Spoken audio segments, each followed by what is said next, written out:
Halo, perkenalkan nama gue Guntur. Selamat datang di channel gue yang bernama Cerita Malam. Channel ini gue bakal bahas seputar kasus-kasus kriminal yang terjadi di seluruh dunia. Di video kali ini gue bakal bahas tentang pembunuhan di toko yogurt. Berikut kronologinya.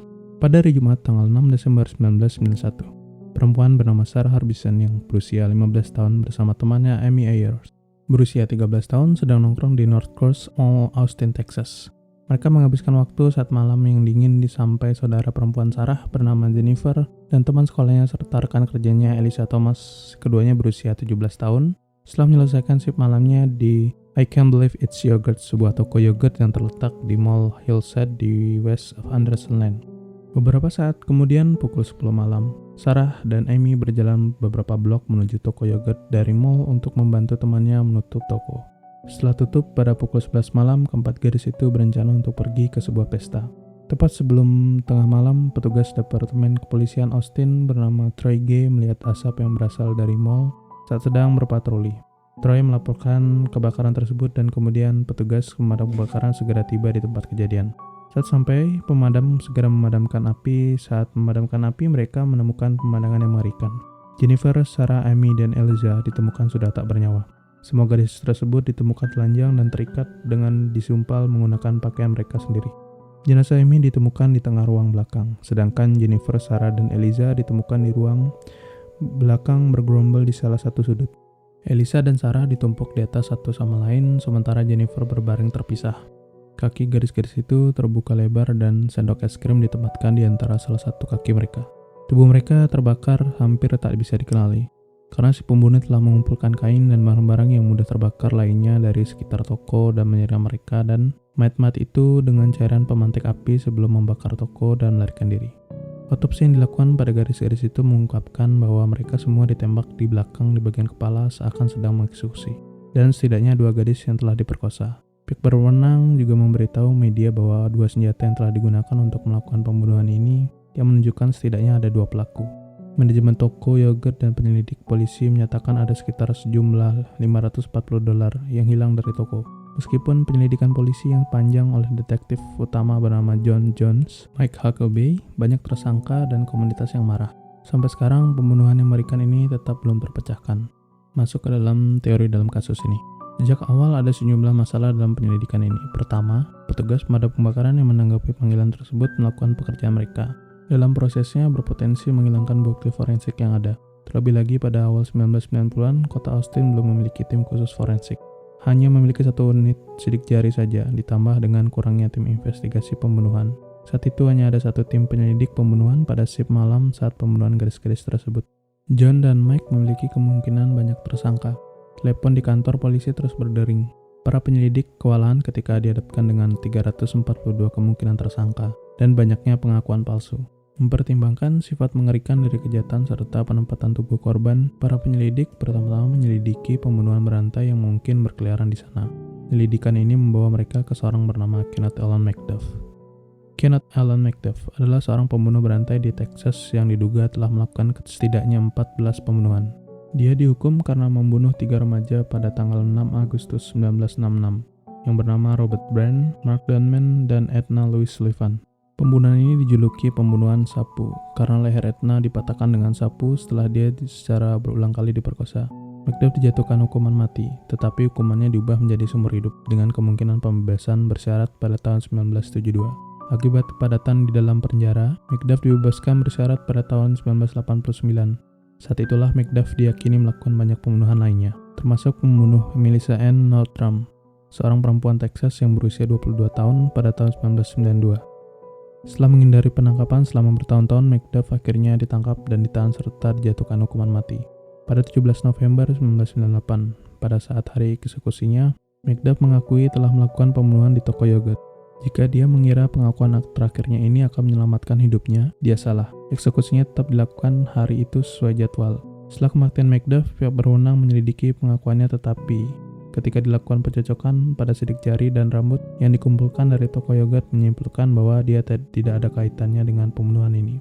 Maurice Pierce, 8 hari setelah terjadinya pembunuhan, para penyelidik mendapat tip dari seorang untuk memeriksa Seorang remaja bernama Maurice Pierce, laki-laki 16 tahun itu terlihat di North Cross Mall dengan pistol pada malam yang sama ketika Sarah dan Amy saat sedang nongkrong di sana sebelum mereka menuju ke toko yogurt. Pistol itu adalah pistol 22 kaliber yang sama dengan salah satu senjata yang digunakan untuk mengeksekusi gadis-gadis tersebut. Tetapi ketika John dan Mike menanyai Pierce bersama dengan 3 temannya di mall, Michael Scott, Robert Springsteen, dan Forrest Wilburn tidak memiliki petunjuk yang mengarah ke kasus ini. Saat pistol Pierce diuji menunjukkan bahwa tidak cocok dengan senjata sang pembunuh yang ada di TKP. Sama seperti McDuff, sidik jari dan rambut yang dikumpulkan dari TKP tidak cocok dengan keempat remaja itu. Lalu penyelidikan berlanjut. Penangkapan pada tahun 1999. Bertahun-tahun berlalu tanpa adanya penangkapan, kasus ini dilanjutkan kepada detektif yang baru. Kemudian pada tahun 1999, 4 tersangka berusia 20-an ditangkap dan ditahan untuk pembunuhan dalam kasus ini. Forrest Wilburn, Michael Scott, Robert Springsteen, dan Maurice Pierce sebagai orang yang diinterogasi 8 hari setelah gadis-gadis itu dibunuh dan dibebaskan karena kurangnya bukti. Salah satu tersangka, Michael Scott, mengakui pembunuhan tersebut dan dia tidak sendirian. Robert Springsteen juga mengaku membunuh gadis-gadis itu dan memperkosa salah satu dari mereka. Setelah pengakuan mereka, polisi yakin mereka memiliki tersangka dalam kasus ini. Teorinya adalah bahwa keempat tersangka ini telah merencanakan untuk merampok toko yogurt. Scott, Springsteen, dan Pierce memasuki toko sementara Wilburn menunggu di luar, bertugas sebagai pengawas, tetapi rencana mereka menjadi tidak sesuai rencana selama perampokan dan membunuh keempat gadis tersebut. Pihak berwenang mencoba 2 kali untuk mendakwa Wilburn atas pembunuhan tersebut, tapi mereka tidak memiliki bukti kuat untuk menghubungkannya dengan kejahatan tersebut, sehingga semua tuduhan terhadapnya dibatalkan. Tuduhan terhadap Pierce juga dibatalkan karena kurangnya bukti. Keputusan yang sangat sulit diambil oleh polisi dan keluarga korban karena ia dianggap sebagai dalang di balik kejahatan dan pembunuhan ini. Springsteen dan Scott diadili secara terpisah untuk pembunuhan toko yogurt ini, dan keduanya dinyatakan bersalah atas pembunuhan berencana. Springsteen menerima hukuman mati, bahkan setelah keputusan Mahkamah Agung pada tahun 1972 karena negara bagian Texas telah mengeluarkan undang-undang hukuman mati yang baru, sedangkan Michael Scott dijatuhi hukuman 99 tahun penjara. Namun, tidak lama setelah persidangan mereka muncul kekhawatiran yang menyatakan bahwa Springsteen dan Scott mungkin saja tidak bersalah. Pertama-tama, tidak ada bukti fisik yang menghubungkan keduanya dengan kejahatan itu. Selain itu, kedua pria itu mengatakan pengakuan mereka telah dipaksakan oleh penyidik, dan ada beberapa bukti untuk mendukung pernyataan mereka.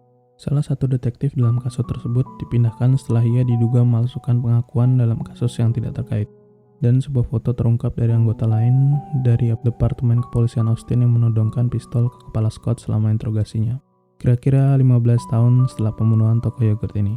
Kedua hukuman itu dibatalkan ketika pengadilan menemukan bahwa mereka melanggar hak amandemen ke-6 Springsteen dan Scott untuk menghadapi tuduhan pembunuhan pada sang pembunuh.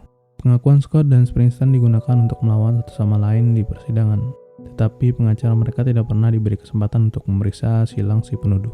Akibatnya, hak konstitusional mereka telah dilanggar. Kemudian, pada tahun 2008, tes DNA dilakukan pada bukti yang dikumpulkan dari TKP dan DNA pria yang ditemukan tidak cocok dengan Scott dan Springsteen atau pria lain yang dicurigai melakukan kejahatan dalam kasus ini. Lalu jaksa distrik Travis County bernama Rosemary Lambert mengatakan meskipun dia yakin Scott dan Springsteen bertanggung jawab atas pembunuhan toko yogurt, kedua orang ini tidak akan diadili sampai DNA pria yang di TKP ditemukan. Sebagian besar pihak berwenang masih percaya bahwa 4 orang ini adalah tersangka pembunuhan toko yogurt, dan bahwa adanya orang kelima pasti telah ikut serta dalam melakukan kejahatan ini. Jelaskan bukti DNA yang ditemukan dimiliki seorang pria. Tapi pengacara pembela untuk Scott dan Springsteen menyebut teori orang kelima itu sangat tidak masuk akal dan menekankan bahwa tidak ada yang pernah menyebut orang kelima sampai hasil DNA yang ditemukan bisa menghasilkan dimiliki oleh siapa.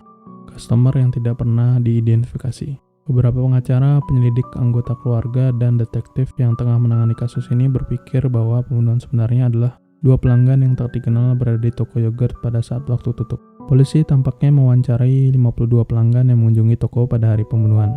Tetapi 2 orang saksi yang ditempatkan di sana pada waktu tutup tidak pernah ditemukan. 3 pelanggan yang meninggalkan toko saat sebelum tutup mengatakan saat mereka keluar, mereka melihat ada 2 pria yang duduk di stand terlihat seperti mereka tidak akan beranjak pergi. Mereka mungkin telah memesan minuman. Setidaknya salah satu pelanggan kemudian melihat Jennifer mengunci pintu depan dan memasang tanda tutup sehingga tidak ada lagi pelanggan yang masuk. Sementara dia dan rekan kerjanya menutup toko. Kedua pria di stand tetap berdiam di toko setelah semua pelanggan lain telah pergi.